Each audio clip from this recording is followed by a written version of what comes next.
vamos a platicar con Juan José Sierra, presidente de Coparmex. Juan José, ¿cómo estás? Muy buenas noches. Te saluda Marco Antonio Mares. Hola Marco Antonio, qué gusto saludarlos, ¿eh? Y, Buena noche, Juan José, ¿cómo igualmente, buena noche a estás? tu auditorio. muchas gracias. Juan José, pues hay muchos temas, pero me gustaría empezar con este tema de la resolución de la Corte que da mayores facultades a la Unidad de Inteligencia Financiera en materia de bloqueo de recursos. ¿Cuál es la opinión que tienen en Coparmex de este tema? Sí, mira Marco, la resolución de la Suprema Corte de Justicia de la Nación en torno al bloqueo de cuentas por parte de la Unidad de Inteligencia Financiera precisamente afecta la confianza para invertir en México. El bloqueo de cuentas sin control judicial previo debilita el Estado de Derechos, Marco. En México, la certeza jurídica no es la base sobre la que se construye la confianza, no es opcional, es la base sobre la cual se construye la confianza, la inversión y el desarrollo. Y cuando el acceso a los recursos de personas y empresas eh, puede restringirse sin controles judiciales previamente definidos, se abre un espacio de incertidumbre que impacta directamente en la estabilidad económica y contraviene lo establecido en el artículo 14 de nuestra Constitución y en diversos tratados internacionales que México ha ratificado. Sí, desde luego, Juan José, te saluda José Yuste, ¿cómo estás? Hola José, ¿cómo estás? Qué gusto El saludarte. gusto es mío, desde luego. Oye, y además esto, pues es otra decisión un poco, va a haber otra decisión controvertida por parte de la Corte, donde lo que no estamos viendo es certeza jurídica para las inversiones.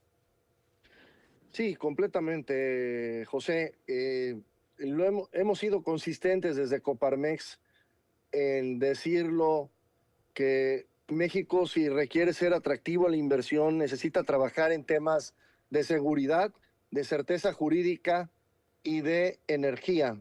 Pero el tema que hoy nos corresponde es precisamente la certeza jurídica. Y es la gran pregunta, José. La reflexión en la mesa hoy en nuestro país tiene que ser, ¿por qué México no está creciendo? Y no está creciendo, José, porque no hay confianza para la inversión. Y mientras no haya confianza para esa inversión, en México no va a haber crecimiento. ¿Y esto qué significa? Que no va a haber los empleos mejor pagados, mejor remunerados que tanto necesitan las familias en nuestro país.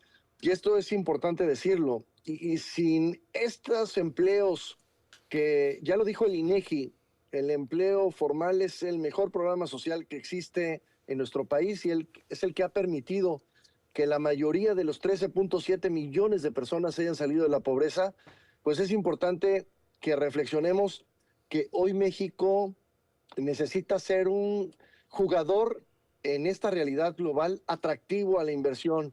Y esta decisión de la Suprema Corte de Justicia de la Nación desincentiva la inversión. Por eso creemos que no está cerrado el debate, José.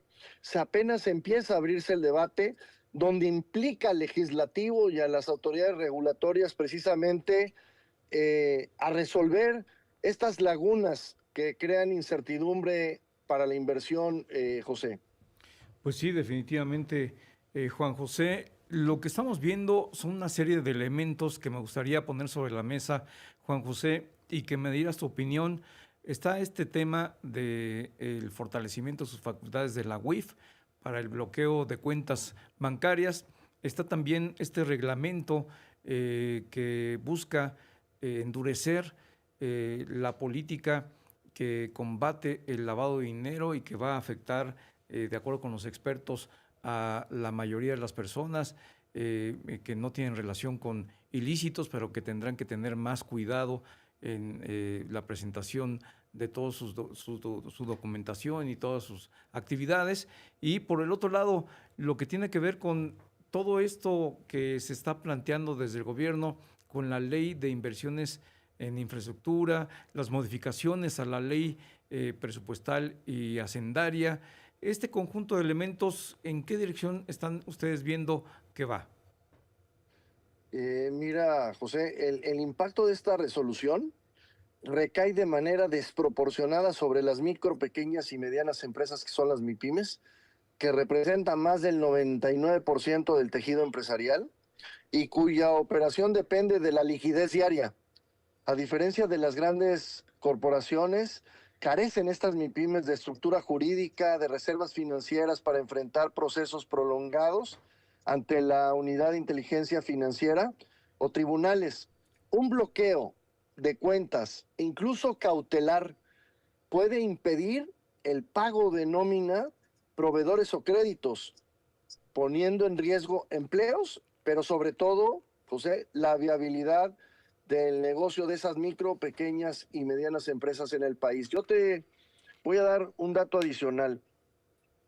En la encuesta que hicimos en Data Coparmex a las empresas socias de Coparmex en nuestros 71 centros empresariales, José,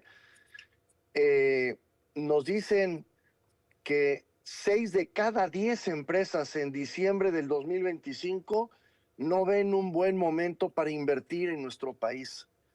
Y nos contestaron por 3 razones principales: inestabilidad económica, que es incertidumbre económica; seguridad en segundo lugar; y tercer lugar, inestabilidad política. Estas son las razones de la falta de confianza de 6 de cada 10 empresas en invertir en nuestro país. Y ahí creemos que es muy importante para que México sea atractivo a la inversión. Por supuesto que trabajemos en temas de seguridad, en certeza jurídica y en energía. Pero el tema que hoy trae a la reflexión y a la mesa es el tema de certeza jurídica. Sin confianza, José, no es posible que exista inversión en nuestro país. Y lo hemos dicho, José, consistentemente desde Coparmex, es fundamental que exista esta confianza para generar condiciones de inversión en nuestro país. Sin ellas no va a haber inversión y sin ello no va a haber desarrollo económico en nuestro país, ante la gran oportunidad que existe, que es la relocalización de las cadenas de suministro ante nuestro gran socio comercial, que es Estados Unidos. Sí, en un minuto, por favor, Juan José, nos queda solo un minuto. ¿Se podría platicar con los miembros de la Corte para entender esto? Porque ya hemos visto varias decisiones erráticas de la Corte en contra de la seguridad jurídica para las inversiones. Yo creo que hay que ser consistentes en dialogar, sí, por supuesto, concientizar de una realidad país, José, de 0.8% de crecimiento en el 2025, prácticamente 0% de crecimiento, y de una generación del empleo de 23%, pero del empleo formal que se requiere en el país, cuando 1.2 millones de jóvenes ingresan al mercado laboral, y que si a ese 23% de empleo formal que se generó en el 2025 le restamos los empleos de las plataformas digitales, que ya existían esos empleos, que se convirtieron en formales a través de la plataforma, solo generamos el 6% del empleo formal en el país el año pasado. ¿Y esto qué significa, José? Solamente generamos 72,000 empleos formales. Si lo dividimos entre 361, solo generamos... Tu mascota me dice... Cuida lo que comes.